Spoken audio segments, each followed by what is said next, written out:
नमस्कार साथियों, आप सभी का स्वागत है। मैं नारायणी इंस्टीट्यूट डॉक्टर आशीष सिंह फिर से लेकर आए एक नया सेशन और आज हम लोग पढ़ेंगे आधुनिक भारत का इतिहास, मॉडर्न इंडियन हिस्ट्री। दोस्तों, अगर हम बात करें हिस्ट्री की तो क्या कारण है कि भारतीय इतिहास को तीन भागों में बांटा गया। अगर हम अपने आसपास के राष्ट्रों को देखते हैं या दुनिया में कहीं भी देखते हैं तो किसी भी देश का इतिहास को इतने खंडों में विभाजित नहीं किया। क्या कारण था, किसने डिवाइड किया और क्यों किया, और हम इस इतिहास को इस प्रकार से क्यों पढ़ते, एक सीधी रूपरेखा में क्यों नहीं पढ़ते कि हाँ भाई हमारे वैदिक काल था, ये काल था, उसके बाद ये लोग आए, ये आए, धीरे धीरे इन्वर्जन हुआ और आज प्रेजेंट काल में प्रस्तुत होते हैं। तो कहीं ना कहीं इसके पीछे एक कॉन्सेप्ट था, किसका दिमाग था, किसने इसको प्रारंभ किया, तो उसको देखते हैं। देखिए, दो प्रकार से। एक जो मेरा स्वयं का विवेक कहता है, एक जितना मैंने आज तक स्वयं के आधार पर, अपने अध्ययन के आधार पर जो चीज़ों को अवलोकन किया, और कुछ चीज़ें जो इतिहासकारों के हिसाब से करती हैं। ठीक है, और हम इन दोनों ही प्रॉब्लम, इन्हीं दोनों बातों को आज अपने इस सेशन में कंप्लीट करेंगे। तो देखो बेटा, इतिहास बना कैसे। इतिहास घटनाओं का आकलन होता है जिनको किसी व्यक्ति द्वारा उस तत्काल समय में लिखा जाता है, और उससे प्रभावित होकर लोग जब पढ़ते हैं तो देखते हैं कि हमारे पूर्वजों ने किस प्रकार से अपने जीवन काल में क्या क्या कार्य किया, और जिससे आज हम किस प्रकार से हमारे समय में उनका कुछ ना कुछ प्रारूप रहता है। ठीक है, वैसे बात करें भारत के इतिहास को तो हमारा इतिहास, एक इंग्लिश इतिहासकार है, एक इंग्लिश हिस्टोरियन है, इनका नाम है जेम्स मीड। ये भाई साहब थे, इन्होंने इतिहास को तीन भागों में बांटा। काहे के लिए बांट दिया, क्या जरूरत थी बांटने की। अंग्रेज से ना, तो इनका कॉन्सेप्ट ही है बांटना, तो इतिहास को बांटा, समाज को बांटा, बहुत कुछ बांटा हमारे यहाँ, तो इसको भी बांट दिया, है ना। कितने भागों में बांटा, तीन भागों में। पहला है प्राचीन भारतीय इतिहास, एंशिएंट इंडियन हिस्ट्री। दूसरा है मध्यकालीन भारतीय इतिहास, मिडिवल इंडियन हिस्ट्री। एंड तीसरा आधुनिक भारतीय इतिहास, मॉडर्न इंडियन हिस्ट्री। देखो बेटा, इस काल डिवीजन का प्रमुख कारण क्या था। इसका प्रमुख कारण था इन कालखंडों में लिखित पुस्तकें। आप जैसे मुझसे कोई पूछे, आपसे कहे कि साहब जरा मैं कुछ नाम ले रहा हूँ, आप सुनकर बताइएगा, तो पहला नाम आया विज्ञान शाकुंतलम, विक्रम उर्वशीयम, भाषा भारवी, स्वप्न वास्तुदत्ता, पुलकेशिन, महेंद्र वर्मन और नरसिंह वर्मन। तो ये नाम सुनकर के बड़ा आनंद आता है, बाबा क्या नाम है, संस्कृत के शब्द हैं और थोड़ा सा अपनापन आता है। लेकिन फिर कहता है अच्छा ठीक है, यहाँ पे तुमको खूब आनंद आया, थोड़ा सा एक नाम और सुनो। अब आते हैं यहिया बिन सरहिंदी, तारीख मुबारक शाही, ठीक, शमशोर सिराज अफीफ, तारीख फिरोज शाही, तारीख मुबारक शाही, किताबुल हिंद, बाबर तबका नासिरी, ताजुल मासिद, हसन निजामी, फुतुह अल बलदानी और चचनामा एंड मिनहाज उस सिराज। तो ये नाम सुन के कुछ ऐसा लगता है ना कि हाँ कुछ ऐसे नाम है जो कि थोड़ा सा अलग साउंड कर रहे हैं, है ना। हमको जमीन से क्या करते हैं, जोड़ते हैं, लेकिन अलग साउंड दिखाते हैं कि हाँ ये कुछ नाम जो है वो हमने बाहर से लिए। उसके बाद जरा एक और नाम लिखते हैं, नाम है society, Asiatic society of Bengal. दूसरा है vernacular press act, Wood speech, Lord Lytton, grave warning, Life Divine, the Indian war of independence. तो बेटा ये नामों में डिफरेंस आया। कारण क्या है, ये जो नाम है वो संस्कृत भाषा से, ये पुस्तक है, लेखक है। ये नाम क्या है, तुर्की और फारसी भाषा के, और ये नाम क्या है, अंग्रेजी भाषा के। तो हमारे जो भारतीय इतिहासकार हैं, जिन्होंने भारतीय इतिहास को तीन भागों में बांटा, उन जेम्स मीड ने किताबों की भाषा के आधार पर, अलग अलग कालखंड में जो किताबें लिखी, उनकी भाषा के आधार पर हमारे देश के इतिहास को तीन भागों में बांट दिया। ये तो बात रही जेम्स मीड के। अब हम भारतीयों के अनुसार क्या होता है, जो मैंने आपसे पहले स्टार्टिंग में कहा था सेशन में कि मैंने जो ऑब्जर्व किया है उसके हिसाब से इतिहास को तीन भागों में बांटने का प्रमुख कारण क्या है, क्यों बांटा गया। तो देखिए, इतिहास बनता कैसे है। इतिहास चार कारणों से परिवर्तित होता है। कितने, चार कारणों से। पहले आप इसका एक स्क्रीनशॉट ले लीजिए, फिर हम आगे बढ़ते हैं। फटाफट इसका स्क्रीनशॉट ले लो, फिर आगे हम लोग बढ़ते हैं और आगे बताते हैं कि क्या कारण है हमने अपने इतिहास को तीन भागों में बांटा। राइट, इसको हम देखते हैं। चलिए स्क्रीनशॉट ले लीजिए जल्दी से। चलिए, तो मैंने बोला कि जो मेरा या हमारे से आपके लोगों के जैसे हम सबका विचार क्या कहता है कि भारतीय इतिहास को तीन कारणों में परिवर्तित करने के बेस, जो इसके आधार है, वो चार प्रमुख कारण है। पहला राजनीतिक परिवर्तन, दूसरा सामाजिक परिवर्तन, तीसरा धार्मिक और चौथा आर्थिक। इंग्लिश बोले तो ये हो जाएगा आपका पॉलिटिकल, दूसरा हो जाएगा सोशल, तीसरा हो जाएगा रिलीजियस, और चौथा हो जाएगा इकोनॉमिकल। सॉरी। देखिए राजनीतिक परिवर्तन में क्या होता है कि हमारे यहाँ, जैसे मैंने किताबों में लिखा है कि जो राजा थे, जो हमारे देश के प्राचीन चक्रवर्ती सम्राट, सम्राट विराट है ना, राजा, या वो सब थे। लेकिन धीरे धीरे क्या हुआ बेटा, 1191 1192 में देखते हैं तो राजाओं की जगह अब क्या आने लगे, उनकी जगह अब आने लगे बेटा सुल्तान। सुल्तानों ने ली, बादशाहों ने ली, नवाबों ने ले ली। मतलब राजा का परिवर्तन हो रहा है, राजनैतिक परिवर्तन हो रहा है, राज बदल रहा है। ठीक, राज में परिवर्तन हो रहा है, यानी बाहर से आए हुए, दूसरी जगह से आए हुए लोग अब सत्ता अपने हाथ में ले रहे हैं। इसे बोला गया राजनीतिक परिवर्तन। अब देखिए जब राजा बदलेगा तो राजा कहां पर राज करेगा, किसी न किसी स्थान पर, उसका अपना राज्य होगा। और राज्य किससे, राज्य में कौन होता है, सामाजिक लोग, अर्थात अब होगा समाज में परिवर्तन, क्योंकि राजा अपनी नीतियां किस पर लागू करेगा, समाज पर। तो समाज में आएगा परिवर्तन।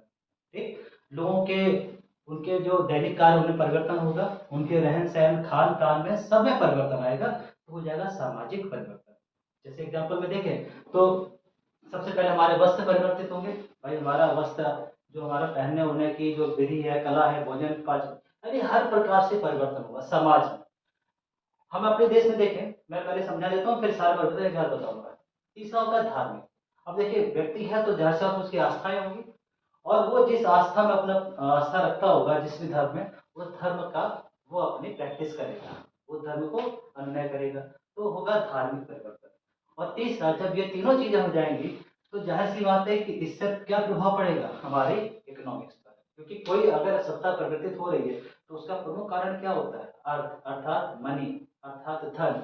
तो क्या होगा बेटा, आर्थिक परिवर्तन। अब देखिए क्या होगा, 1191 92 में जब युद्ध होता है तराइन का, तो उस युद्ध में दिल्ली पर मोहम्मद वली आक्रमण करता है, और पृथ्वीराज चौहान उसमें क्या होते हैं बेटा, बंदी बना लिए जाते हैं। फिर उसके बाद दिल्ली पर शासन किसका आता है, फिर तुर्कियों का। तो जब तुर्की आए तो राजा परिवर्तन हुआ, यानी जो राजा थे चौहान वंश के शासक थे, उनकी जगह कौन आ गया, एक इस्लामिक, यानी इस्लाम को मानने वाले आ गए। राजा परिवर्तित हुआ, अब क्या चलेंगे यहाँ पे, दिल्ली सल्तनत। राजा बदला तो वहां पर सामाजिक परिवर्तन हुआ, यानी समाज में अब हमारे देश में जो स्त्रियों की, महिलाओं की जो एक स्तर था वो भी गिरा। महिलाओं पर अत्याचार, बच्चों पर अत्याचार, समाज में अत्याचार, तो लोगों ने क्या बोला, पर्दा प्रथा का स्टार्ट कर दिया, महिलाओं को घर में रखना शुरू कर दिया, सामाजिक परिवर्तन हुआ ना। सबसे बड़ी कुरीति चली दास, जो हमारे समाज में कभी नहीं था, यानी गुलाम। तो इन लोगों ने भारतीयों को गुलाम बनाने लगे, समाज में गुलाम सिस्टम आ गया, स्लेव सिस्टम आ गया। इसलिए आपने पढ़ा होगा स्लेव डायनेस्टी, गुलाम वंश। ठीक, तो समाज में परिवर्तन आया। तीसरा धार्मिक परिवर्तन, जो भारतीय थे है ना, उनका फोर्सफुली रिलीजियस कन्वर्जन होने लगा, उनका धर्म परिवर्तित करा जाने लगा, धार्मिक मंदिरों को तोड़ना या जो भी चीज थी उनके अपने को स्थापित करने के लिए, अपनी मोनोपोली को लगाने के लिए भारत में ये परिवर्तन स्टार्ट हो गए। ठीक, दूसरा जजिया टैक्स लगाएंगे, यानी अगर आपको अपने इष्ट की पूजा करनी है तो आपको क्या देना पड़ेगा, एक कर देना पड़ेगा, जो नॉन इस्लामिक पे लगता था उसका नाम था जजिया। ये धार्मिक परिवर्तन है, यानी आपको पूजा अर्चना करना है या अपने पिलग्रिमेज पर जाना है, तीर्थ यात्रा जाना है, तो तीर्थ यात्रा महसूल कर को अरबी में महसूल कहते हैं, महसूल देना पड़ता है। आर्थिक परिवर्तन, भैया क्या कारण था, 17 बार आक्रमण किए गजनवी, तो भारत की जो यहाँ पर वेल्थ थी, धन को लूटना, धन को लूट करके वो अपने विकास में प्रयोग करना।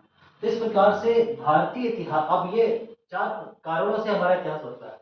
अब देखिए यही 4 कारण फिर आएंगे, कब आएंगे, ये तो बात हुई एंशियंट से, यानी प्राचीन भारतीय इतिहास से, प्राचीन से मध्यकालीन, मध्यकालीन। ठीक, यानी एंशियंट से मिडिल आने में ये 4 प्रमुख कारण थे।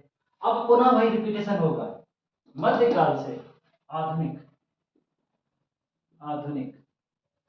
अब मध्यकाल से आधुनिक भारतीय इतिहास कैसे बना, फिर से वही 4 कारण, राजनीतिक परिवर्तन। अब क्या हुआ, ना तो बादशाह रहे, ना तो नवाब रहे, ना शहंशाह रहे, ना सुल्तान रहे, ना राजा रहे, रहे तो कौन, अंग्रेज। अब राजनीतिक परिवर्तन हुआ, इन सबसे अंग्रेज आ गए। दूसरा सामाजिक परिवर्तन, अब भारत में क्या हुआ, विधवा पुनर्विवाह स्टार्ट हो गया। ठीक, विडोरी मैरिज एक्ट आएगा, सती प्रथा को बंद किया जाएगा, यानी जो कुप्रथाएं थी उनको बंद किया जाएगा। दूसरा जो दास सिस्टम, यानी जो बोला जाए गुलाम सिस्टम स्टार्ट किया था, गुलाम, वो भारत में बंद कर दिया गया आधुनिक काल में। ठीक, अंग्रेजों द्वारा बंद किया गया, इसके पीछे बहुत लोगों का प्रयोगदान, जैसे राजा मोहन राय वगैरह। धार्मिक परिवर्तन, अब किसी को भी टैक्स नहीं देना पड़ेगा, किसी के भी जो उनके जो उनके जिस पर वो अपना आस्था रखते थे उन सिंबल्स को नष्ट नहीं किया जाएगा, तोड़ा नहीं जाएगा, और हर किसी को अपने धर्म मानने के अंदर है। दूसरा, अंग्रेजों ने भारत में एक नया रिलीजन इंट्रोड्यूस किया जिसका नाम था क्रिश्चियनिटी। क्रिश्चियन धर्म के लिए देखा उन्होंने करीब 1 लाख रुपए सालाना लगाया भी था। ठीक, उसके प्रचार प्रसार के लिए सेंट मॉरियन भी भारत आए थे, ग्रेविस चर्च भारत आए थे, जिन्होंने क्रिश्चियनिटी को फैलाया। तीसरा था आर्थिक परिवर्तन। अंग्रेज भारत में आए थे तो व्यापार करने, लेकिन जब देखा कि यहाँ के लोग आपस में लड़े जा रहे हैं और वो सिर्फ सत्ता का लालच है, तो क्यों ना हम भी अपना व्यापार की जगह उन्होंने अपना दूसरा साधन और आर्थिक मतलब भारत के धन पर अपनी नजर रखी और हमारी इकोनॉमी को बिल्कुल अर्श से फर्श कर दिया है, मतलब डुबो दिया। तो इन जब जब ये चार कारण किसी भी देश के इतिहास पर लागू होंगे या होंगे, तब तब हमारा इतिहास बदलेगा। तो ये चार कारण हमारे देश पर प्राचीन काल में 2 बार आए। पहला मुस्लिम आक्रमण के रूप में और दूसरा आपके यूरोपियों के आक्रमण के रूप में। इसलिए हमारे भारत का इतिहास मेरे अनुसार इसलिए 3 भागों में बांटा गया, ये मुझे ऐसा लगता है। ठीक, बात समझे आप? चलिए अब हम लोग आगे चलते हैं और इसके आगे स्टार्ट। चलिए बेटा, इस चीज को ध्यान में रखिए। तो हम लोग ने ये देखा कि अब उसके आगे चलते हैं कि इतिहास बदल गया। देखिए बेटा, पहला कारण एक और आता है कि काफी बच्चे परेशान होते हैं कि सर इतिहास में करंट में और स्टैटिक्स में अंतर क्या होता है। ये भी मैं बताता चलूं कि इतिहास, स्टैटिक्स और करंट तीनों में डिफरेंस क्या होता है।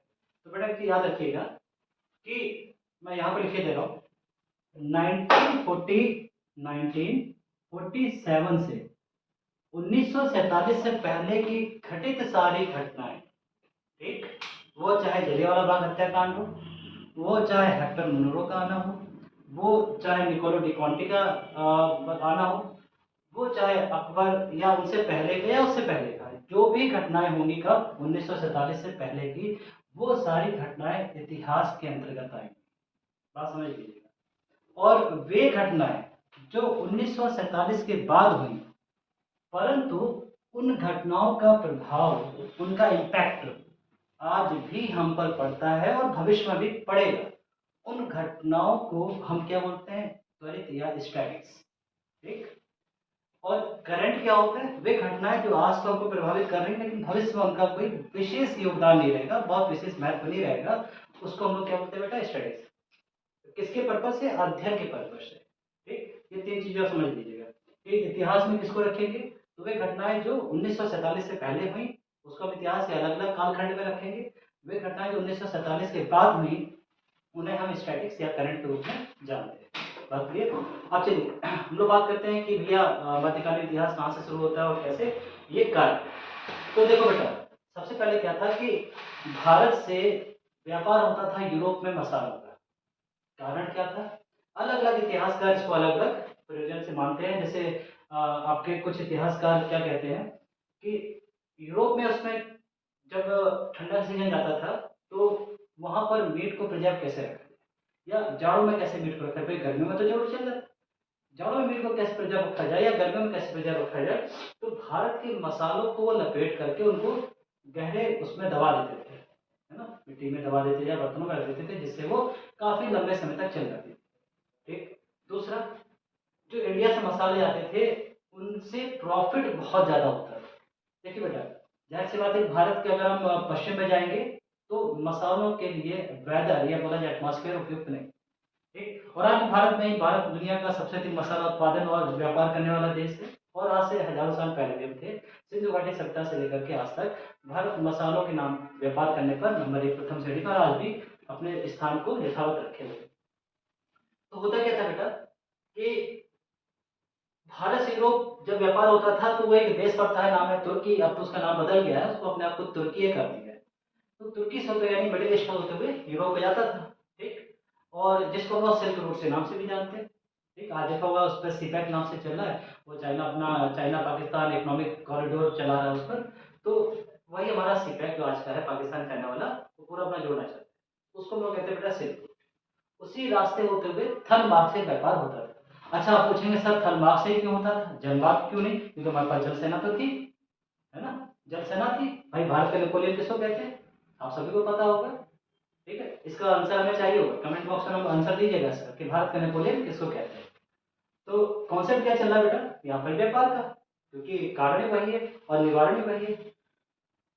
तो जब सबसे पहले हम बात करते हैं व्यापार करने के ऊपर, तो जल के रास्ते उन्होंने व्यापार क्यों नहीं किया? देखिए इसका प्रमुख कारण क्या था, क्योंकि हमारे देश के व्यापारी थे जो अपने आप को बनिया कहते हैं। ठीक, देखिए वैक्सीनी क्या था, क्षत्रियो का कार्य था रक्षण करना। ब्राह्मण अर्थात वेद, और अरण माने होता है वन, जो व्यक्ति वेदों का वन में अरण करे, अध्ययन करे, वो ब्राह्मण कहलाएगा। ठीक, शूद्र जो सूक्ष्म कार्य को करे वो शूद्र कहलाएंगे, और क्षत्रिय जो छत्र धारण करे, जो लोगों की रक्षा करे, वो क्षत्रिय कहलाएंगे, और वैश्य जो विश्व भ्रमण करे किसके लिए, व्यापार के लिए, वो वैश्य होते हैं। और आपको पता है वैश्य शाकाहारी, अब भारत में क्या था, हमारी जनता मैक्सिमम शाकाहारी, अधिकांश, अभी भी लोग, भारत की जनसंख्या मैक्सिमम शाकाहारी। तो व्यापारी 6-6 महीने भैया तुमको जहाज में चलना पड़ेगा, और जब जहाज में चलोगे तो जो साग सब्जी होगी, अनाज होगा, कुछ दिन में खराब हो जाता है। ठीक, तो अब आपको मजबूरन ही मछली खानी पड़ेगी या समुद्री जीवों को खाना पड़ेगा, या आप धर्म भ्रष्ट हो जाएगा, मांसाहारी हो जाएंगे। इसलिए हमारे देश के व्यापारी जल मार्ग से व्यापार करने में कम रुचि रखते थे, स्थल मार्ग से ज्यादा व्यापार करते थे। बढ़िया बढ़िया चल रहा था आराम से। उसी बीच क्या हुआ बेटा, एक, अब यहीं पर कहानी शुरू होती है, असली खेल यहाँ शुरू होता है। खेल क्या था कि जब हम लोग को पास व्यापार करने का उपयोग था, ये बंद हुआ, क्यों बंद हुआ, क्या कारण था? तो एक तुर्की नाम सामने आता है, जिसकी राजधानी जो है इस्तांबुल। क्या है राजधानी? इस्तांबुल, आज का तुर्की है। ठीक, इसका प्राचीन नाम क्या था? कुस्तंतुनिया। ठीक, या इसको इंग्लिश में कॉन्स्टेंटिनोपल भी कहते हैं, कॉन्स्टेंटिनोपल इसका इंग्लिश नाम है। अब ये नाम में परिवर्तन हो रहा है, तो मतलब क्या, मैंने बोला ना अभी थोड़ी देर पहले बताया था, नाम में परिवर्तन इतिहास को बताता है। तो पहले क्या था, इंग्लिश, फिर ये आया, और फिर इस्तांबुल आया। अभी बात क्लियर हुई? तो बेटा जो भी पढ़ाया जाता है, जो भी आपको यहाँ बताया जा रहा है, ऐसे नहीं कि हवा में हम कुछ भी महल बना दे रहे हैं और कुछ भी आपको तैयार करा दे रहे हैं, इसके पीछे ज्ञान अध्ययन है, और एक बकायदा स्टैटिक अध्ययन होता है, जो मैंने नहीं किया था, अंग्रेज इतिहास का उन्होंने किया। देखिए, तो कॉन्स्टेंटिनोपल जो, जिसका नाम बदल के बाद में कुस्तंतुनिया और फिर बदल के इस्तांबुल कर दिया गया। होता क्या बेटा, सबसे पहले ये था एक रोमन साम्राज्य की राजधानी। ठीक, जो कि ईसाइयों का क्या था बेटा, एक साम्राज्य था, उसका नाम था रोम साम्राज्य। इसका साम्राज्य था ईसाइयों का, इसका नाम था रोम साम्राज्य। और इसकी राजधानी बेटा क्या थी, इसकी राजधानी जो आज हम देखते हैं इटली की राजधानी है, रोम। ठीक, तो जो रोमन साम्राज्य था, उसकी राजधानी थी कॉन्स्टेंटिनोपल। ठीक, जो आज हम इस्तांबुल के नाम से जानते हैं। आगे चल करके, क्योंकि हर राज्य बढ़ता है, राज्य टूटता है, और आप भी देखेंगे कि राज्य बनते हैं, टूटते हैं, देश बनते हैं, देश टूटते हैं, फिर बड़े होते हैं, ये प्रकृति का नियम है। तो रोमन साम्राज्य जब अपने हाईएस्ट पीक पे गया, फिर वो डिक्लाइन होना स्टार्ट हुआ, दो भागों में टूटा। पहला भाग जो कहलाया पूर्वी रोम, जो आपका बोला जाए तो जो अफ्रीका साइड था, इंडिया साइड में, उसको बोला गया पूर्वी रोम। जो रोम पश्चिम साइड में, यूरोप की तरफ, उसको बोला गया पश्चिमी यानी वेस्टर्न रोम, ये हो जाएगा ईस्टर्न रोम। कहानी यहाँ पर मेन मोड़ लेती है। देखिए, जो पूर्वी रोम, ईस्टर्न रोम है, उसकी कैपिटल है कॉन्स्टेंटिनोपल, कॉन्स्टेंटिनोपल। और जो वेस्टर्न रोम है, उसकी कैपिटल क्या है बेटा? रोम है, जो आज हमारे इटली की कैपिटल है। तो वेस्टर्न रोमन साम्राज्य की, ऑटोमन बोलते हैं इसको, की राजधानी क्या है? रोम। अब हुआ क्या, पूर्वी रोम पर आज का तुर्की, समझ लीजिए, पहले एक रोम था, रोम दो भागों में टूटा, एक हो गया वेस्टर्न रोम, इधर वाला इधर वाला वेस्टर्न रोम, और इधर वाला ईस्टर्न रोम। वेस्टर्न रोम, ईस्टर्न रोम दोनों पर क्या थे, ईसाइयों का राज्य था। लेकिन ईस्टर्न रोम पर इस्लाम को मानने वाले, है ना, मुस्लिम लोग आकर के आक्रमण करते हैं, और ईस्टर्न रोम को क्या कर लेते हैं, अपने कब्जे में लेते हैं। जब ईस्टर्न रोम को कब्जे में लिया, मैंने बोला ना, चार कारण बदलेंगे, राजनीतिक, सामाजिक, आर्थिक, और आपका धार्मिक। ठीक, तो ये चारों कारण बदले।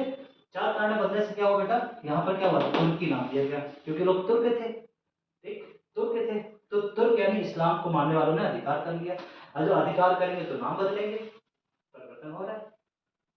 तो अब इन लोगों ने सबसे पहले क्या किया, बोला भैया देखो, याद रखो, ये पश्चिमी रोम वाले, वेस्टर्न रोम वाले, अब तुम लोगों का व्यापार इंडिया से डायरेक्ट नहीं हो पाएगा, अगर व्यापार करना है तो हमको टैक्स देना पड़ेगा। यूरोपीय टैक्स देना नहीं जानते, आज भी देखा होगा कि ये सब पर टैरिफ लगाते हैं। ठीक, ये चाहते हैं हमें सारी छूट मिले, लेकिन हम किसी को छूट ना दें। तो उन्होंने बोला भैया इनको टैक्स देंगे तो फिर हमें क्या बचेगा, ठीक, सोचिए सबको भारत आना है, क्या विडंबना रही होगी बेटा, सोचिए कि भारत से व्यापार करना है और आपस में लड़े मरे जा रहे हैं, है ना। तुर्की बोल रहा है कि अगर व्यापार करना है तो टैक्स दो। अब इनकी क्या विडंब परिस्थिति रही होगी कि भैया अब ना मसाले खत्म, तो मसाले होता है टेस्ट। जो नॉनवेज खाता है वो जानता मसालों की, नॉनवेज वाले को पता होगा कि मसालों की इंपॉर्टेंस क्या होती है। आगे देखते हैं। तो भैया जब तुर्कियों ने व्यापारिक मार्ग को बंद कर दिया तो इनके पास अगला ऑप्शन था क्या, समुद्र मार्ग। मैंने आपको पहले आप बताया था भारतीय व्यापारी समुद्र मार्ग से व्यापार करना ज्यादा पसंद नहीं करते थे, कारण धर्म नष्ट होने का खतरा, क्योंकि मांस मच्छी खानी पड़ती बेटा, वो नहीं प्रोवाइड करते थे, प्रेफर नहीं करते। अब इस समय जिस काल में तुर्की ने यानी जो नया देश बना उसने जब रोक लगाई तो इसमें यूरोप में दो बड़े देश थे जो अपने आप को बहुत ज्यादा समृद्धशाली करना चाहते थे, बहुत विशाल देश थे। एक का नाम था स्पेन, एक का नाम था पुर्तगाल। क्या नाम था, एक का नाम था स्पेन और एक का नाम था पुर्तगाल। देखिए स्पेन, जिसका स्पेन की रानी क्या थी, देखो वहां पर क्वीन शासन कर रही थी, उसका नाम था इंसाबेला। नाम याद रखना। स्पेन की रानी का क्या नाम था, इंसाबेला। और पुर्तगाल के जो राजकुमार थे अगला क्या राजा थे, उनका नाम था हेनरी द नेविगेटर।